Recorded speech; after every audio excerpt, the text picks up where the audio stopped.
All right, well guys, today we're going to do the suspension on the Evo. As I discussed a long time ago, I want to have the ground clearance at 4 inches. So I'm going to measure the front lip at 4 inches.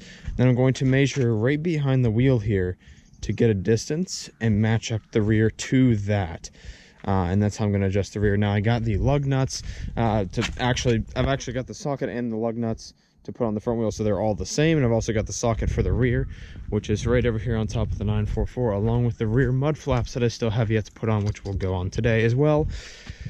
Hopefully everything goes all well and I can actually finish this today. I'm getting a decent start. It's a little after 10 now, so getting a decent start. But anyway, let's go ahead and measure. I want 4-inch ground clearance to clear all speed bumps. And honestly, most supercars are just about 4 inches off the ground anyway, or higher, to be honest. So I'm still low in all reality. So anyway, let's get this thing underway. Okay, guys, so to the bottom of the front splitter, well, I don't want to call it a splitter, it's more of a lip. But to the bottom of the front lip here, right here, is 3 inches off the ground. So I need to raise it up 1 inch. And I also realized coming around here, I probably shouldn't measure from the ground to here because the ground might not be perfectly even. That's what I'm kind of... I was going to re-park it this morning to try to get it as level as possible, but I really think this is going to be the best spot for it. I need to measure from, take the center of the wheel, I need to measure from the ground to the fender on both so that the fenders are even. Unlock, please. Please. Are you already unlocked? No. So you lock.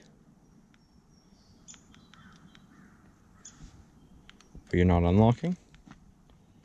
There we go. All right, anyway, time for another Evo cold start. I'm just gonna give her another whirl without the gas and see if it works. If not, then I'm gonna have to use the throttle, unfortunately. So wake up. Neutral.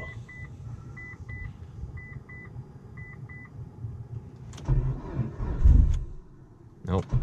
Gas.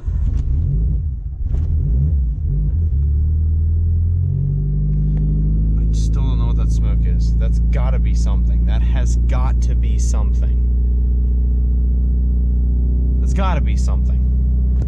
Well guys, I got the wheel off, but that bottom collar is seriously stuck on it to the point where I snapped both of my spanner wrenches. So now I'm gonna have to go to Advance and try to find something to match up, and hopefully I can get those two out of the end. Alright guys, well, just got back from Advance and found some bolts to throw in here to hopefully work, and I let it soak in PB Blaster while I was gone. Also took the other wheel off and did the same thing. Hopefully we can get this adjusted. Honestly, I've been thinking if I can't, it'll be okay. I'm not rubbing in the front anymore. It's just an inch too low to the ground in my head. My main concern, once again, is getting the rear the way it needs to be, and then throwing the mud flaps on the rear. So if I can't get this front, it's perfectly okay. I'll just do the rear. Well guys, unfortunately, it's really looking like this is not going to come off. I don't want to pound into this anymore with a hammer and a screwdriver because I don't want it to break off. I also, like, literally, I cannot loosen it with the spanner wrenches. So, the plan is I'm going to leave the front alone. It's at 3 inches off the ground, which is, you know, potentially the highest speed bumps anyway. 3 to 4 inches is the US average of speed bumps. All right, well, guys, I also picked up these new lug nuts right here from STM Tuned. Just basically, you know, to put the right lug nuts on there and have them all the same. And I also now have the socket to take the rear off, which is sweet. So, yes. Let's go ahead and throw these bad boys on here. They also look a little better, too, I think. All right, guys, well, I got the rear end up in the air now. I'm about to take the rear wheels off. I'm going to adjust the coilovers and also put on those rear mud flaps finally. So it's super exciting. I need to still measure from ground to fender the ground or the ride height. That way I can even it out in the back. All right, guys, so I just measured the ground clearance. Well, not ground clearance, ride height. The ride height, which is from the ground through the center of the cap to the bottom of the fender right here, is 25 inches. In the rear, it's about 25.5 inches. So I need to raise it up about a half an inch. That'll keep me from rubbering. That'll square out the front to rear ride height.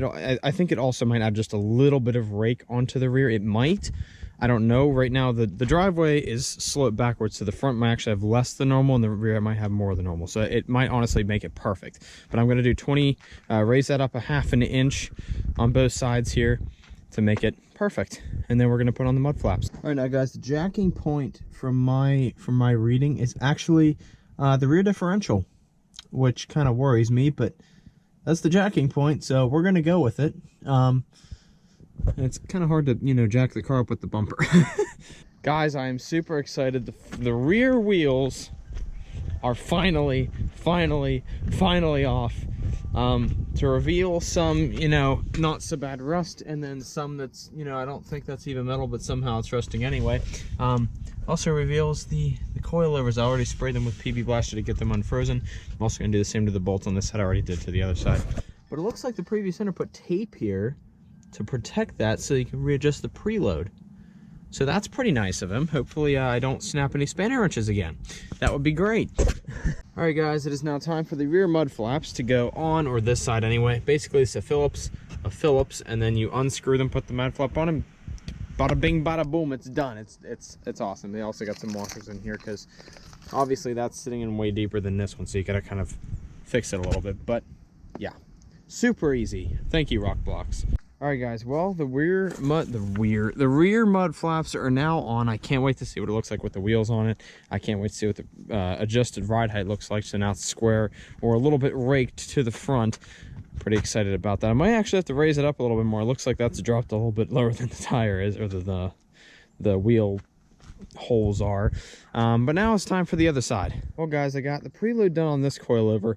When I was about to adjust the ride height, I had the last coilover thread distance at 5 1/4 inches. This was at like, that one was at like 5 3/4, I think, which means I would have to lower that wheel almost an inch. And I'm kind of seeing now why, but this side is no longer tucking. This side is right where it needs to be. I'm happy. I'm very happy. The hype is real. All right, guys, well, the sun is starting to set. I got the preload set to 5 millimeters and the ride height set to the same exact distance on the other side, 5 1/4 inches. Now, I'm gonna go and throw the mud flap on, lower it down, see how it looks, make sure it's 25 inches on all 4 corners, or at least close, like within 1/8 of an inch. That's my preference. I don't want it to be like 1/4 or more. So I want it to be squared up, 5 millimeters to preload all the way around, and need to go get it aligned after this. I'm hyped. I'm finally gonna get it. I'm super hyped, guys. The mud flaps I ordered probably in like November or December are finally completely on. Got the fronts, also got the rears on. All yes. Now I highly recommend these mud flaps. They are Rock Blocks makes them. They are incredible in every way, shape, and form, and stupidly easy to install, and I love them. And yeah, and I'm not sponsored, but that, if you guys are watching this video, like Rock Blocks, make mud flaps for the 944, because that would be cool. That would be awesome. I would use those. All right, guys, the sun's getting a little closer to those trees over there. I got all of the wheels back on. These aren't torqued down yet, but well, all the wheels. Yeah, I guess I did take the front off today. Anyway, I got all the wheels back on. It's time to lower it down and make sure my adjustments are correct. I've got 25 inches, give or take 1/8 of an inch, or give or take 1/4 of an inch. Quarter's the max I'll compromise for it. Anyway, let's go and lower this thing. All right, guys, I just lowered it. It's the moment of truth. I haven't looked yet. That's looking mighty fine. That's looking way better than it used to. It's not tucking anymore. The front is still the same because I couldn't adjust it. How's this looking? It looks even to the other side. Oh boy. Okay, let's see. Let's get the measuring tape out. Let's go ahead and measure. Okay, so camber I've got on full positive so I can get it aligned properly. Now the preload on this side is 5 millimeters. The ride height is 25, pretty close to it. Now, rear here, 5 millimeter preload, ride height is 25 or very close to it.